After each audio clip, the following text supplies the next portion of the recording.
ดีค่ะครับสวัสดีท่านผู้ชมทุกท่านนะครับยินดีต้อนรับเข้าสู่ Ideal Channel อีกเช่นเคยนะครับกับผมนัทครับติ้วค่ะวันนี้นะครับเราทั้งสองคนนะครับจะพาท่านผู้ชมไปรู้จักกับพลังงานไฮโดรเจนนั่นเองนะครับซึ่งก่อนอื่นต้องกล่าวถึงที่มาของพลังงานไฮโดรเจนก่อนนะครับว่ามีความสำคัญอย่างไร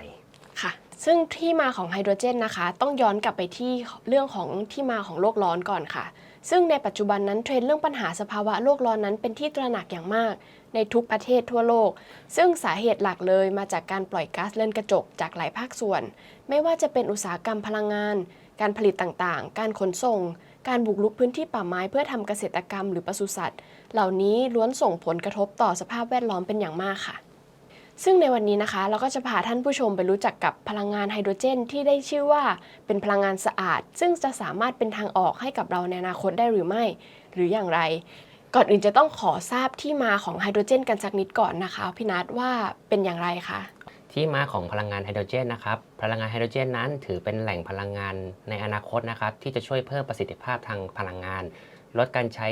เชื้อเพลิงฟอสซิลนะครับอีกทั้งยังช่วยลดการปล่อยก๊าซคาร์บอนไดออกไซด์ได้อย่างมหาศาลเลยครับซึ่งในอนาคตอันใกล้นี้ไฮโดรเจนจะเป็นพลังงานสำคัญในเกือบทุกภาคอุตสาหกรรมไฮโดรเจนถือเป็นธาตุที่พบได้มากที่สุดบนโลกนะครับแต่การจะนำมาใช้งานนั้นจำเป็นที่ต้องแปลสภาพให้กลายเป็นก๊าซไฮโดรเจนเสียก่อนโดยกระบวนการต่างๆเช่นกระบวนการแปลสภาพให้กลายเป็นก๊าซ หรือกระบวนการ reforming ด้วยไอน้ำหรือกระบวนการแยกน้ำด้วยไฟฟ้าที่เรียกว่า electrolysis นั่นเองครับผม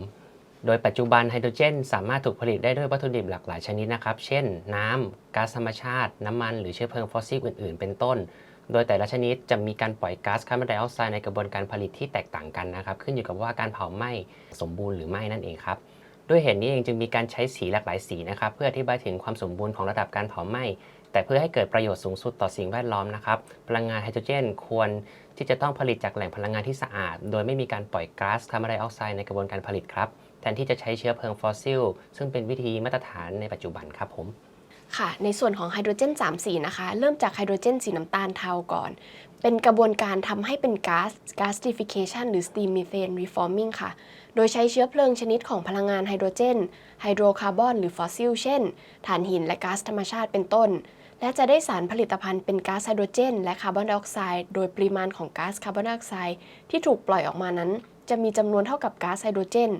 ดังนั้นวิธีการนี้จึงไม่ได้ช่วยลดคาร์บอนได้ถึงแม้จะใช้ก๊าซไฮโดรเจนที่เป็นพลังงานสะอาดก็ตามค่ะไฮโดรเจนสีฟ้าหรือบลูไฮโดรเจนนะคะเป็นการใช้เชื้อเพลิงไฮโดรคาร์บอนหรือฟอสซิลเป็นวัตถุดิบในการผลิตเช่นเดียวกันแต่มีการใช้เทคโนโลยีดักจับและกักเก็บคาร์บอน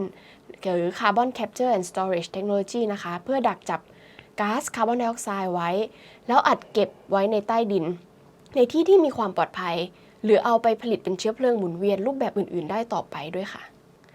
ในส่วนของไฮโดรเจนสีเขียวนะคะเป็นการผลิตไฮโดรเจนด้วยการแยกน้ำด้วยไฟฟ้าซึ่งไม่มีการปล่อยก๊าซคาร์บอนไดออกไซด์ออกมาเลยค่ะโดยใช้น้ำเป็นวัตถุดิบอีกหนึ่งวิธีในการผลิตไฮโดรเจนสีเขียวก็คือ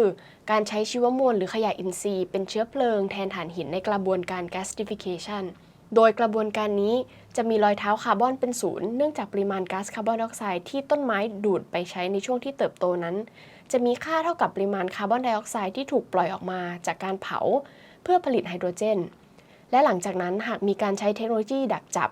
และกักเก็บก๊าซคาร์บอนไดออกไซด์จะทำให้รอยเท้าคาร์บอนติดลบนั่นคือการดึงก๊าซคาร์บอนไดออกไซด์กลับมาจากชั้นบรรยากาศค่ะ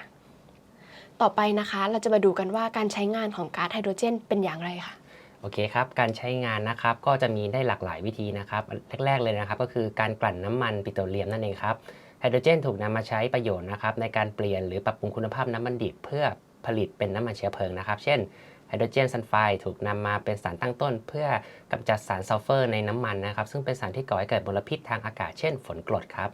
นอกจากนี้ไฮโดรเจนยังมีการประยุกต์ใช้ประโยชน์จากไฮโดรเจนนำมาใช้เป็นสารตั้งต้นนะครับในกระบวนการผลิตไฮโดรดีอัลคิเลชันนะครับเพื่อเปลี่ยนทูโอลีนนะครับให้เป็นเบนซินและมีเทนครับผมใช้เป็นเซลล์เชื้อเพลิงนะครับไฮโดรเจนถูกนำมาใช้ประโยชน์นะครับในการผลิตกระแสไฟฟ้าในเซลล์เชื้อเพลิงซึ่งจะเกิดปฏิกิริยา reduction และ oxidation ในสารละลายอิเล็กโทรไลต์นะครับทำให้เกิดกระแสไฟฟ้าขึ้นนั่นเองครับโดยถือเป็นการผลิตพลังงานที่สะอาดเนื่องจากผลิตภัณฑ์ที่ได้จากการผลิตคืนน้ำและไม่มีการปล่อยก๊าซคาร์บอนไดออกไซด์หรือก๊าซเรือนกระจกนั่นเองครับอุตสาหกรรมอาหาร ในอุตสาหกรรมอาหารมีการเติมไฮโดรเจนเพื่อเปลี่ยนโครงสร้างของกรดไขมันไม่อิ่มตัวในไขมันสัตว์นะครับและน้ำมันพืชให้กลายเป็นกรดไขมันอิ่มตัวเพื่อใช้ในการผลิตเนยขาวเนยถั่วและเนยเทียมเป็นต้นครับด้านเภสัชพันธุ์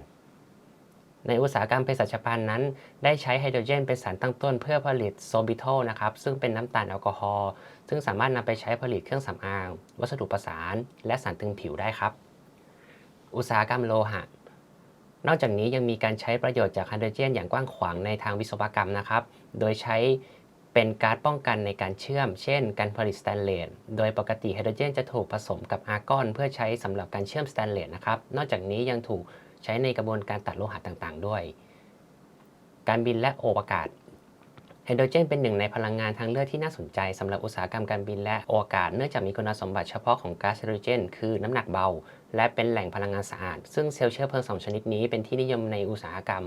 การบินและอวกาศกันนะครับซึ่งก็คือเซลล์เชื้อเพลิง Proton Exchange Membrane Fuel Cell นะครับและเซลล์เชื้อเพลิง Solid Oxide Fuel Cell ครับผมทีนี้เรามาดูข้อจำกัดนะครับว่าไฮโดรเจนเนี่ยที่รู้ว่าเป็นพลังงานสะอาดที่ดีมากเนี่ยแต่ก็มีข้อจำกัดเช่นกันนะครับเดี๋ยวให้น้องตี้อธิบายตรงนี้ครับค่ะซึ่งในส่วนของข้อจำกัดนะคะถึงแม้ว่าไฮโดรเจนจะมีประโยชน์หลายประการเช่นไฮโดรเจนจะสามารถสังเคราะห์ได้จากวัตถุดิบตามธรรมชาติหลากหลายประเภทและเมื่อเกิดการเผาไหม้จะมีเพียงน้ำและออกซิเจนเท่านั้นที่เป็นผลพลอยได้โดยปราศจากการปล่อยก๊าซคาร์บอนไดออกไซด์ทั้งนี้ไฮโดรเจนยังให้ค่าพลังงานเชื้อเพลิงที่สูงกว่าค่าพลังงานชนิดอื่นและไม่ก่อให้เกิดกลุ่มควันฝุ่นละอองอีกทั้งยังสามารถประยุกต์ใช้กับงานที่ใช้พลังงานดั้งเดิมได้แต่การใช้พลังงานไฮโดรเจนก็มีข้อจำกัดเช่นกันค่ะซึ่งสามารถสรุปได้ดังนี้ค่ะข้อแรกเลยนะคะคือการจัดเก็บและขนส่งเนื่องจากไฮโดรเจนเป็นธาตุที่มีขนาดเล็กน้ำหนักเบาและยังมีคุณสมบัติในการกลั่นกร่อนจึงทำให้ยากที่จะเก็บและขนส่งได้ค่ะ2นะคะคือต้นทุนค่ะในการผลิตพลังงานไฮโดรเจนสีเขียวซึ่งปราศจากการปล่อยก๊าซคาร์บอนไดออกไซด์จำเป็นต้องใช้อุปกรณ์ที่เรียกว่าอิเล็กโทรไลเซอร์ซึ่งเป็นอุปกรณ์ที่ใช้สำหรับแยกน้ำออกเป็นไฮโดรเจนและออกซิเจนโดยใช้กระแสไฟฟ้าซึ่งอุปกรณ์นี้มีต้นทุนสูงมากค่ะแต่ราคาของอุปกรณ์ดังกล่าวก็มีแนวโน้มที่จะลดลงเรื่อยๆข้อที่3คือการใช้เทคโนโลยีขั้นสูงในการเปลี่ยนวิธีการผลิตกระแสไฟฟ้าจากการใช้ก๊าซธรรมชาติมาใช้พลังงานไฮโดรเจนจำเป็นต้องใช้เทคโนโลยีชั้นสูงขึ้นเพื่อให้ได้ประสิทธิภาพเท่าเดิมค่ะต่อไปนะคะจะเป็นตัวอย่างของการใช้ไฮโดรเจนในยุโรปค่ะซึ่ง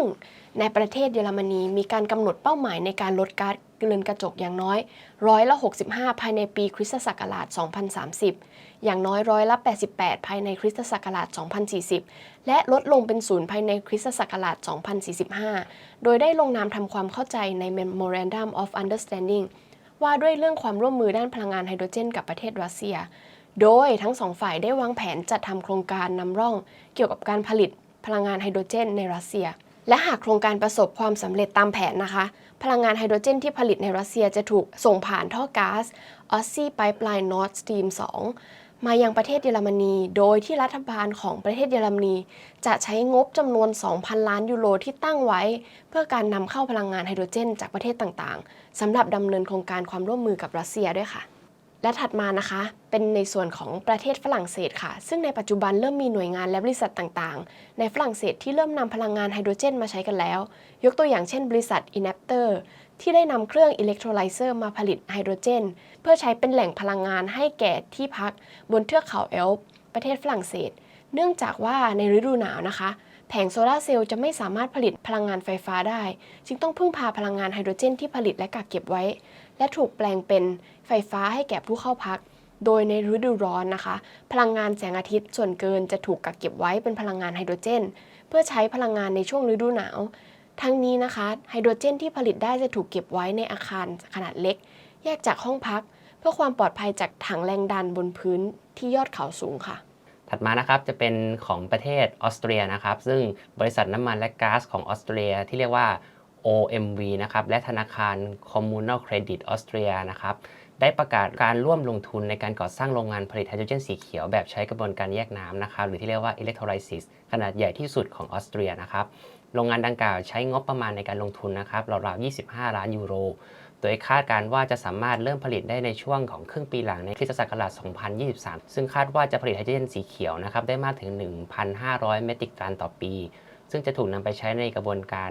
เติมไฮโดรเจนนะครับในเชื้อเพลิงชีวภาพและเชื้อเพลิงฟอสซิลแทนการใช้ไฮโดรเจนสีเทาในโรงกลั่นนั่นเองครับจากกระบวนการข้างต้นจะทำให้บริษัท OMV นะครับสามารถลดรอยเท้าคาร์บอนหรือที่เรียกว่าคาร์บอนฟุตปรินท์นะครับได้มากถึง 15,000 เมตริกตันต่อปีด้วยครับแล้วครับและจะไม่พูดถึงประเทศนี้ก็ไม่ได้นะครับซึ่งคือประเทศเดนมาร์กนั่นเองนะครับที่มีชื่อเสียงและความโดดเด่นจากการที่เป็นชาติแรกนะครับที่สามารถคิดค้นการผลิตไฟฟ้านะครับจากพลังงานกังหันลมซึ่งรัฐบาลเป็นผู้สนับสนุนการวิจัยและพัฒนาอย่างต่อเนื่องอีกทั้งยังเป็นผู้นำด้านการพัฒนากังหันลมรายใหญ่ที่สุดของโลกเราครับเดนมาร์กได้ต่อยอดความสำเร็จเพื่อพัฒนาพลังงานไฮโดรเจนโดยจัดตั้งกองทุนเพื่อวิจัยและพัฒนาเทคโนโลยีการเปลี่ยนพลังงานลมเป็นก๊าซไฮโดรเจนหมุนเวียนนะครับเพื่อใช้ทดแทนเชื้อเพลิงฟอสซิลในภาคการขนส่งและอุตสาหกรรมซึ่งจะช่วยลดภาระค่าใช้จ่ายนะครับทางด้านการผลิตไฟฟ้าลดปัญหามลภาวะและช่วยสร้างรายได้ให้แก่ประเทศด้วยครับ